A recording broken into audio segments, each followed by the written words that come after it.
Jadi mereka akan mengambil langkah pertama, meminta sidang istimewa MPR ya mungkin 1-2 pasal yang katanya perlu diperbaiki, yang mana saya juga tidak tahu. Tapi kemudian nanti akan ditawarkan pasal baru yang kemudian memberikan hak presiden itu bisa dipilih 3 kali. Janganlah membuat kegaduhan baru. Kita saat ini tengah fokus pada penanganan pandemi, dan saya tegaskan, saya tidak ada niat, tidak ada juga berminat menjadi presiden 3 periode. Konstitusi mengamanahkan 2 periode. Itu yang harus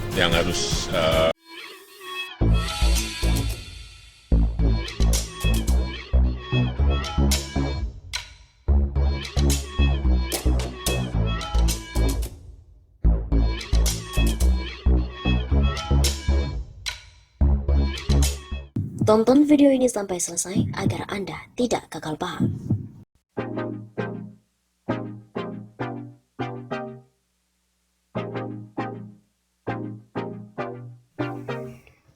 Tagar tolak Jokowi 3 periode menjadi trending, kerja tapi bikin bangkrut. Tagar tolak Jokowi 3 periode trending di media sosial Twitter pada hari Senin 12 April. Hingga sekiranya pukul 12.34 waktu Indonesia Barat, tagar tersebut sudah diupdate sebanyak 11.000 kali. Dalam berbagai cuitan, netizen mengungkapkan berbagai alasan menolak Presiden Jokowi kembali memimpin Indonesia untuk ketiga kalinya. Gegayaan bikin istilah-istilah biar nampak kekinian, Silicon Valley, Industri 4.0, Unicorn, apalah gue malas nyebut semua. Tapi otak nggak di-upgrade. Kerja tapi bikin bangkrut negara. Utang membengkak, hasil kerja tapi mangkrak. Bengkel yang dipuja para togok.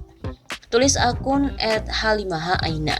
Penolakan Jokowi 3 periode juga disampaikan sambil mengkritik investasi yang kurang berpihak pada masyarakat. Investasi yang katanya membawa kebaikan ternyata kami harus tergerus, terusir, diracuni, dan ini adalah penjajahan modern. Dan sudah berlangsung belasan tahun, padahal hanya 1 jam dari ibu kota, PT Gunung Rajapaksi. Tulis akun @suryais. Netizen lainnya juga mengungkapkan alasan menolak Jokowi 3 periode lantaran Jokowi Islamofobia dan seringkali membahas penceramah radikal.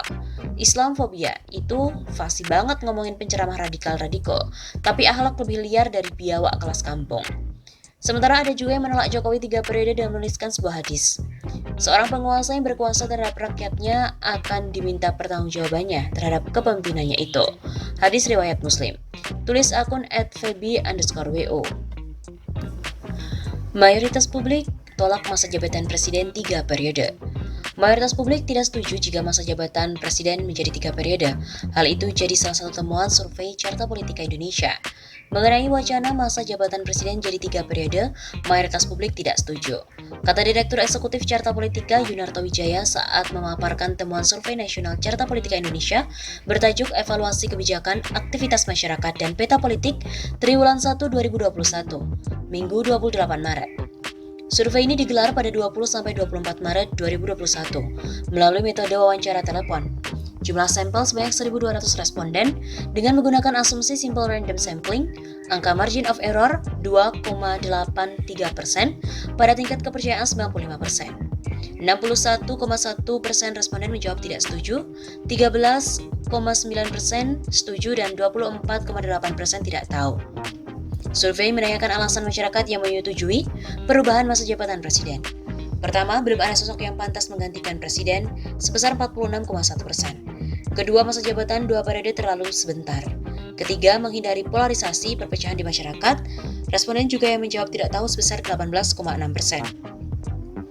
Sementara, publik yang menolak beralasan bahwa batasan 2 periode sudah sesuai dengan konstitusi yaitu 34,3%, berpotensi penyalahgunaan kekuasaan 29,3%, tidak ada hal mendesak dilakukan amandemen 22,4%, dan tidak tahu sebesar 14%.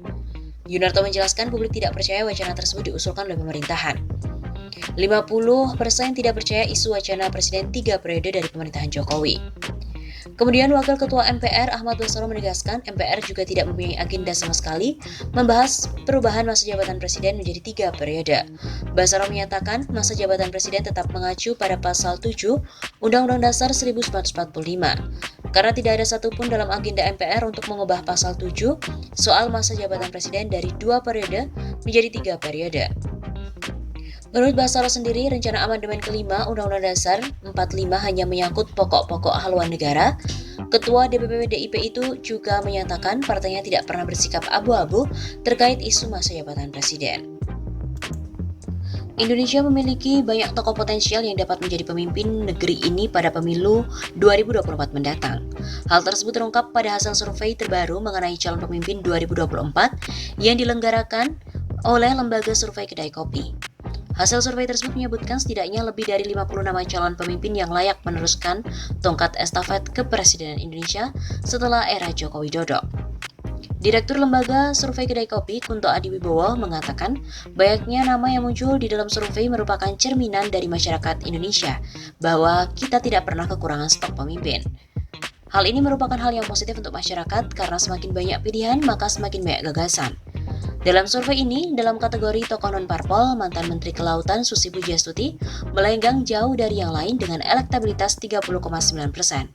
Kemudian diikuti mantan Panglima TNI Gatot Nurmantio dengan posisi 14,1%, mantan Ketua KPK Abraham Samad 14%, Sekjen PMI Sudirman Said 8%. Selanjutnya untuk tokoh parpol, nama Ketum Golkar yang juga merupakan Menko Perekonomian Airlangga Hartarto meraih elektabilitas dengan 17,6%, sedangkan tokoh partai di luar pemerintahan terdapat nama Presiden PKS Ahmad Syahiku dengan nilai 8,3%. Untuk nama tokoh oposisi kembali nama Gatot Nurmantio mencuat, yakni bersama dengan Roky Gerung di posisi teratas dengan angka 13,7%, disusul mantan Menko Maritim Rizal Ramli 12,6%, ahli hukum Refli Harun 12,4%, Ketua DPP PKS Mardani Alisera 11,6%, dan Ketua PP Muhammadiyah Din Syamsuddin 7,9%. Sedangkan untuk tokoh anti korupsi, nama-nama yang didominasi yaitu Novel Baswedan dengan 27,1%, Firly Bahuri 8,8%, Abraham Samad 5,5%. Hanya Sudirman Said yang tidak pernah berkecimpung di KPK yang mencuat di kategori tokoh anti korupsi dengan angka 9%. Hendry berkata, Kedai Kopi tidak membatasi jumlah kandidat yang bisa dipilih responden.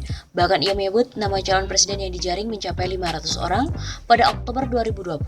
Lalu jumlah itu dikerucutkan menjadi 90 orang pada survei bulan ini. Dia juga meyakini Presiden Jokowi tidak akan menyetujui wacana masa jabatan 3 periode tersebut. Selain tokoh-tokoh tadi, Hendry Satrio juga mengatakan masih banyak kepala daerah yang berpotensi di 2024 selain Gubernur Jateng Ganjar Pranowo, Gubernur Jabar Ridwan Kamil, dan Gubernur DKI Jakarta Anies Baswedan. Kita juga tidak boleh melupakan kepala daerah yang berasal dari Indonesia Timur yang selama ini terlupakan oleh publik padahal memiliki potensi besar, seperti dari Gubernur NTB Zulkifli Mansyah. Sementara anggota Komisi 7 DPR RI dari fraksi Golkar, Maman Abdul Rahman, mengungkapkan munculnya nama-nama di luar parpol seperti Susi Pujiastuti dan Sudirman Said merupakan keinginan publik untuk memiliki pemimpin seperti mereka. Meski banyaknya nama tokoh non-parpol yang muncul dari masyarakat, tidak bisa dipungkiri peran parpol masih begitu besar sebagai penggerak utama dari sistem politik itu sendiri. Jika sudah terpilih presidennya, tetapi tidak didukung dengan sistem politik yang baik, tidak didukung kesiapan masyarakat yang baik, maka kita khawatir Indonesia justru akan kehilangan arah. Sementara Adi Masardi menekankan pentingnya pelibatan masyarakat di dalam pencarian pemimpin untuk negeri ini.